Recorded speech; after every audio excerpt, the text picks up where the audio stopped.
सु शाओवे ने मुझे ध्यान से देखा, फिर अपना फोन निकाला। तो फिर अपनी बात से पीछे मत हटना, पहले हम एक दूसरे को फ्रेंड बना लेते हैं।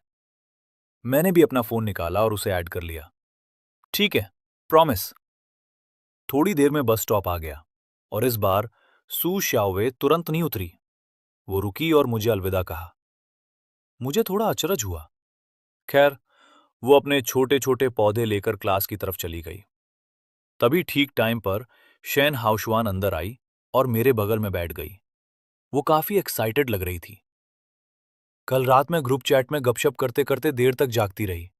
मैंने सुना है कि जीयू परिवार की छोटी राजकुमारी यूनिवर्सिटी के सबसे पॉपुलर लड़के को डेट कर रही है। बेशक, मुझे पता था कि यूनिवर्सिटी का सबसे पॉपुलर लड़का चैन जे था। चैन जे पहले विदेश में पढ़ना चाहता था, पर अपने पिता के एक्सीडेंट की वजह से वो नहीं जा पाया। फिर उसने मजबूरी में कॉलेज एंट्रेंस एग्जाम दिया और इसी यूनिवर्सिटी में एडमिशन ले लिया। अभी तो यूनिवर्सिटी शुरू ही हुई है और चेन जे के घर की कंडीशन भी ठीक नहीं है। वो गूचिंग हान को अपने पास रखना चाहता है, जो एक बहुत बड़े अमीर खानदान की लड़की है। और गूचिंग हान ने भी चेन जे के लिए अपने घर वालों से पंगा ले लिया और विदेश जाने से मना कर दिया। दोनों की तुरंत ही गहरी दोस्ती हो गई और शायद इस वक्त वे चेन जे के किराए के फ्लैट में एक दूसरे के साथ प्यार व्यार की बातें कर रहे होंगे। शैन हाउशवान ने जब मेरा एकदम शांत चेहरा देखा तो वो हैरान रह गई। मुचैन, तुम्हें कोई हैरानी नहीं हुई? गूचिंग हान सच में किसी को डेट कर रही है? अब उस लड़की के चक्कर से मेरा क्या लेना देना? फालतू की गपशप करने से तो अच्छा है कि मैं कोई पार्ट टाइम जॉब ढूंढूं। शैन हाउशवान ने सिर हिलाया। सच ही तो है, वो लड़की जिससे चाहे डेट करे, हमें क्या? थोड़ी देर बाद शैन हाउशवान ने फिर कहा, मुचैन, ये चमकती रोशनी तुम्हारी है। हे भगवान, तुम तो कहते थे कि तुम गरीब हो, लेकिन क्लास में 4 अंकों की कीमत वाला पौधा लेकर आए हो। मुझे भी झटका लगा। क्या तुम मजाक कर रही हो? ये छोटा सा पौधा भला 4 अंकों का कैसे हो सकता है? शैन हाउशवान ने 1 मिनट तक उसे ध्यान से देखा। बिल्कुल हो सकता है, इसकी कीमत कम से कम 5 अंकों की तो होगी ही। मैंने ऑनलाइन काफी सर्च किया और देखा कि भाई, ये पौधे वाकई बहुत महंगे होते हैं। सू शियाओवेई ने इसे उगाने में बहुत मेहनत की होगी। फिर मैंने अपना फोन निकाला, सू शियाओवे का व्हाट्सएप अकाउंट ढूंढा, नियॉन हावरथिया की एक फोटो क्लिक की और उसे सेंड कर दी। सीनियर, आज दोपहर को आपकी क्लास कब खत्म होगी? मैं ये पौधा आपको वापस दे दूंगा। सू शियाओवेई ने एक क्वेश्चन मार्क के साथ रिप्लाई किया। क्या तुम्हें यह पसंद नहीं आया? मैंने तो तुम्हें दे ही दिया था, तो मैं इसे वापस क्यों लूं? ये बहुत महंगा है और मुझे डर है कि ये मेरे पास बच नहीं पाएगा। मैं बस इसे आपको लौटाना चाहता हूं। थोड़ी देर बाद सू शियाओवेई का आखिरकार जवाब आया, नहीं। फिर उसने मुझे नियॉन हावरथिया की देखभाल करने के लिए कुछ इंस्ट्रक्शंस भेजे।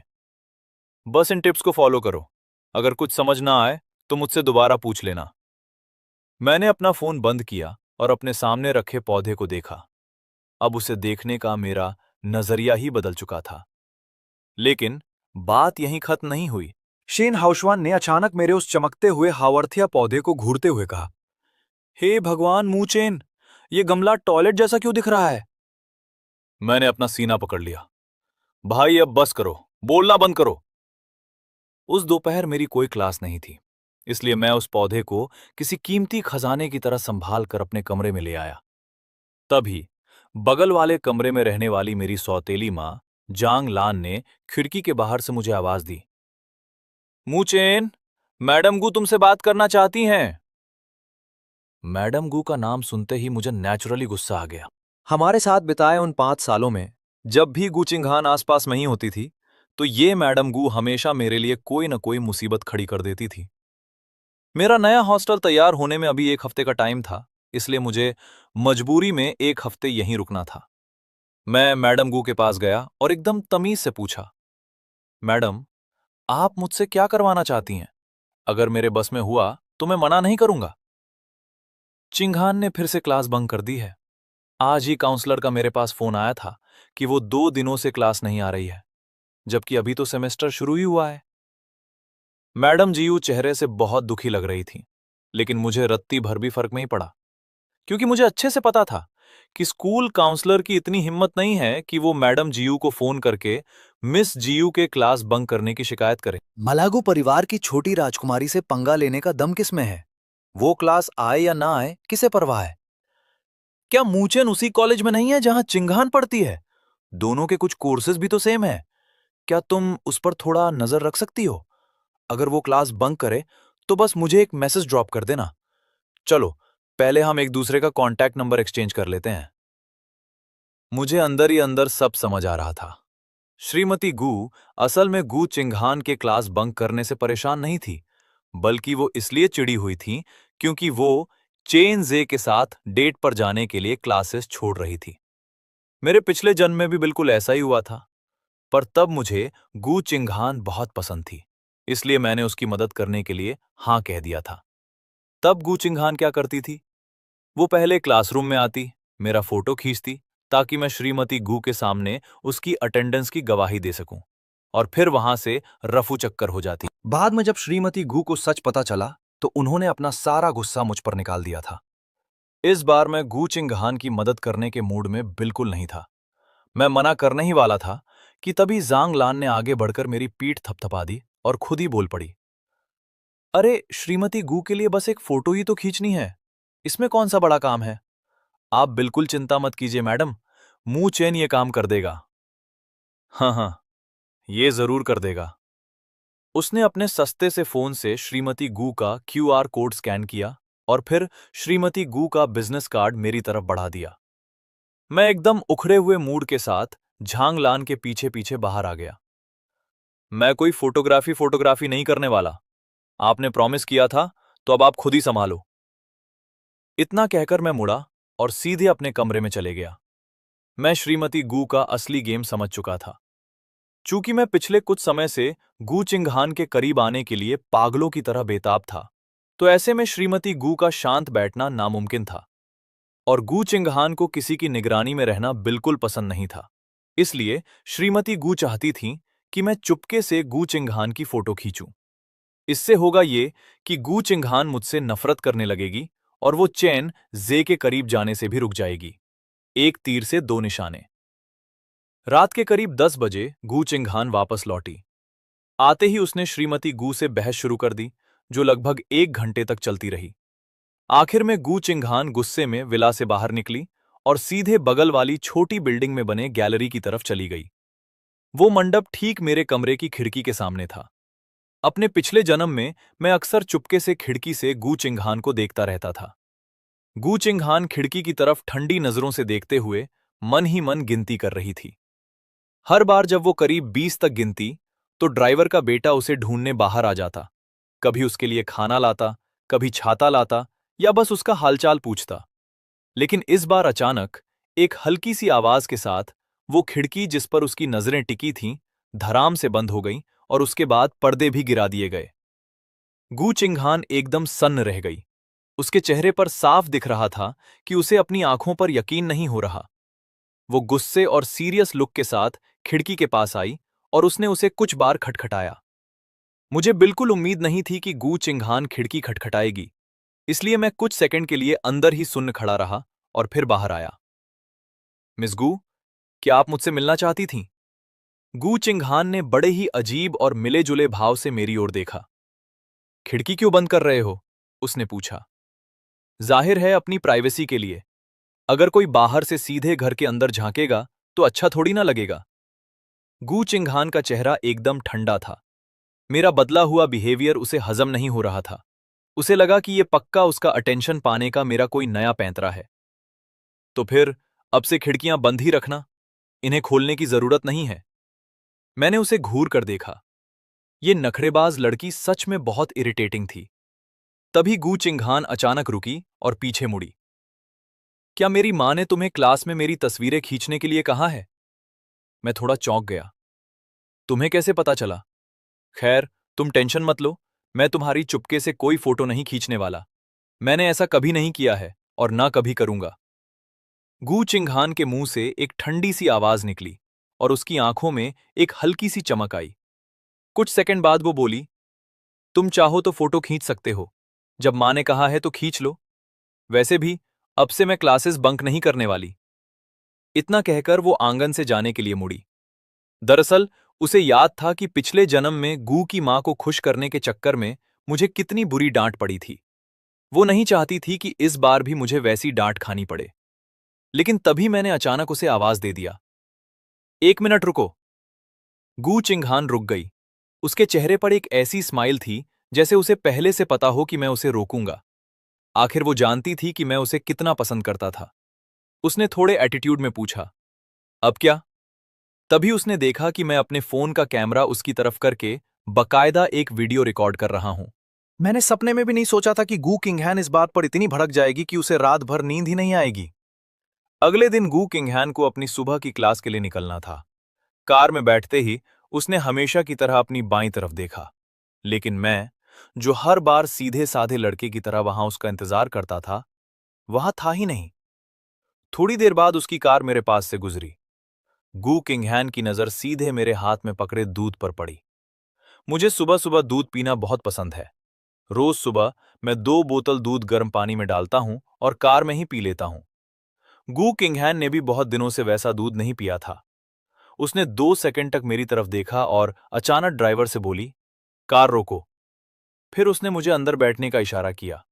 मैंने सिर हिलाया और मना करते हुए कहा, थैंक यू मिस गू, पर कोई बात नहीं, मैं बस से चला जाऊंगा। गुकिंगहारा ने पहली बार खुद आगे बढ़कर मुझसे दोस्ती करने की कोशिश की थी, और सच कहूं तो मुझे उसका ये अंदाज बिल्कुल पसंद नहीं आया। उसने एकदम रूखे और ठंडे लहजे में कहा, जैसी तुम्हारी मर्जी, और कार तेजी से आगे निकल गई।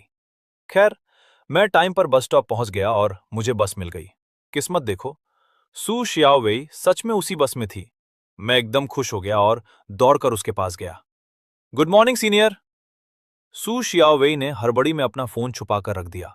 अगर मैं थोड़ा ध्यान देता तो मुझे साफ दिख जाता कि वो फोन पर मेरे ही व्हाट्सएप स्टेटस देख रही थी। मैंने उसे गर्म दूध की बोतल देते हुए कहा, सीनियर प्लीज, थोड़ा दूध पी लीजिए। मैं और सू शियाओवेई कई बार बस में साथ आ जा चुके थे, इसलिए हमारी अच्छी खासी जान पहचान हो गई थी। उसने मुझे अपने फोन पर अपना खूबसूरत सा गार्डन दिखाया। फिर बस से उतरते ही वो मुझसे बोली, मैं तुम्हें अपने बगीचे ले चलती हूं। बगीचे में चारों तरफ देखो, वहां एक छोटा सा मछलियों का तालाब भी है। सू शियाओवे अभी अपनी बात बता ही रही थी कि अचानक वो रुक गई। मैंने भी सामने कुछ देखा। जब ऊपर नजर उठाई तो पाया कि गू किंगहान अपनी 2 सहेलियों के साथ पास ही खड़ी थी। उन सब की आंखें सू शियाओवे के हाथ में पकड़ी दूध की बोतल पर टिकी थीं और उनके चेहरों पर अजीब सी मायूसी थी। तभी उसकी एक सहेली ताना मारते हुए बोली, किंगहान, ये वही तुम्हारे ड्राइवर का बेटा है ना, जो हमेशा तुम्हारे आगे पीछे घूमता रहता था। अब ये किसी और के चक्कर में कैसे पड़ गया? ये किसी और शब्द सुनते ही गू किंगहान को बहुत मिर्ची लगी। उसे इस बात का अंदाजा ही नहीं था कि मेरा भी पुनर्जन्म हो चुका है। गू किंगहान ने पहले सू श्याओवे के हाथ में रखे दूध को देखा, फिर एक ठंडी और अड़ियल मुस्कान के साथ मेरी तरफ मुड़ी। वो बोली, तो ये बात है, अब तुम मेरे साथ गाड़ी में क्यों नहीं बैठते, समझ आया? तुम किसी दूसरी लड़की के चक्कर में पड़ गए हो और अब तुम्हें मेरी कोई परवाह नहीं है। उसकी बात सुनकर मेरा चेहरा गुस्से से लाल हो गया। मिस गू, ये क्या बकवास कर रही हो आप? क्यों? मैंने कुछ गलत कह दिया क्या?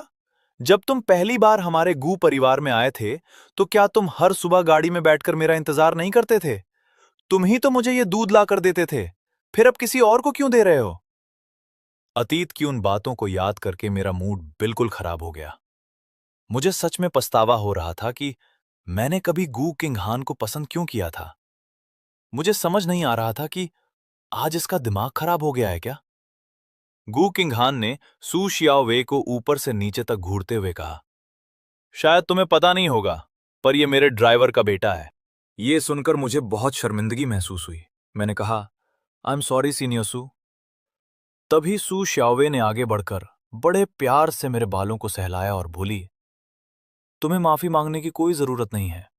तुमने कुछ भी गलत नहीं किया है। मुझे अच्छी तरह पता था कि गू किंगहान का स्वभाव कितना रूखा और घमंडी है, लेकिन मैं इस सब में सू श्याओवे को फंसाना या घसीटना नहीं चाहता था। इसलिए मैंने कहा, सीनियर, आपको क्लास के लिए निकलना चाहिए, कहीं देर ना हो जाए। हाँ, सू श्याओवे ने अपनी भौहें सिकोड़ते हुए मुझसे पूछी, वैसे वो है कौन? मैं 2 पल के लिए चुप हो गया, फिर बोला, वो पागल है। सू शाओवे थोड़ी देर के लिए रुकी, फिर थोड़ा हिचकिचाते हुए उसने दोबारा पूछा, क्या वो तुम्हारी एक्स गर्लफ्रेंड है? बिल्कुल भी नहीं। मेरी इस दूरी बनाने की कोशिश को देखकर गू किंग हान ने ताना मारा। मैं भला एक ड्राइवर के बेटे में क्यों दिलचस्पी लेने लगी? यह सुनते ही मैं गुस्से से तिलमिला उठा। हाँ, तुम एक ड्राइवर के बेटे को घटिया और नीचा समझती हो, लेकिन पिछले 5 साल से तुम्हारे साथ जो साय की तरह रहा, वो कौन था? क्या वो कोई भूत था? और तुम्हें मुझ में दिलचस्पी लेने के लिए कहा किसने है? तुम्हारा दिमाग तो ठीक है ना? अगर कोई मानसिक बीमारी है तो जाकर इलाज करवा लो। ये पहली बार था जब गू किंगहान को मेरे हाथों इस तरह सरेआम बेइज्जत होना पड़ा था। वो पूरी तरह सन्न रह गई और वहीं खड़ी खड़ी मुझे फटी आंखों से घूरने लगी। गू किंगहान का मुंह बंद हो चुका था और सू शियाओवे भी एकदम शांत थी। अब मुझे खुद में थोड़ी शर्मिंदगी महसूस होने लगी। मैंने कहा, बाय सीनियर सू, मैं अब क्लास के लिए निकल रहा हूं, आप भी जल्दी आ जाइए। सू शियाओवे के जवाब का इंतजार किए बिना मैं तुरंत मुड़ा और स्कूल के गेट की तरफ भाग गया। मुझ में सू शियाओवे की तरफ देखने की हिम्मत ही नहीं हो रही थी। मुझे लगा कि मैंने उसकी आंखों में हैरानी और मेरे लिए एक अजीब सी नफरत देख ली थी। पिछले जन्म में गू किंगहान के साथ रहते हुए मैंने लोगों की आंखों में ऐसी लुक बहुत बार देखी थी। वहां पीछे गू किंगहान एकदम ठंडे और उदास चेहरे के साथ खड़ी थी और सू शियाओवे को बड़ी नफरत से घूर रही थी। सू शियाओवे का मूड भी काफी खराब लग रहा था। उसके हाथ में अब भी दूध की बोतल थी। वो मुझे तब तक देखती रही जब तक कि मैं उसकी आंखों से ओझल नहीं हो गया, और फिर वो भी मुड़कर चली गई। आज सुबह जनरल एजुकेशन की क्लास थी। सीट पर बैठने के बाद मैंने सू शियाओवे की चैट विंडो खोली। मैंने सोचा कि उससे माफी मांग लेता हूं।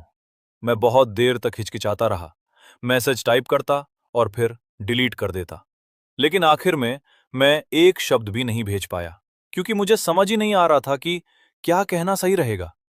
जैसे ही मैं अपना फोन बंद करने वाला था, तभी अचानक सू शियाओवे का एक मैसेज पॉपअप हुआ।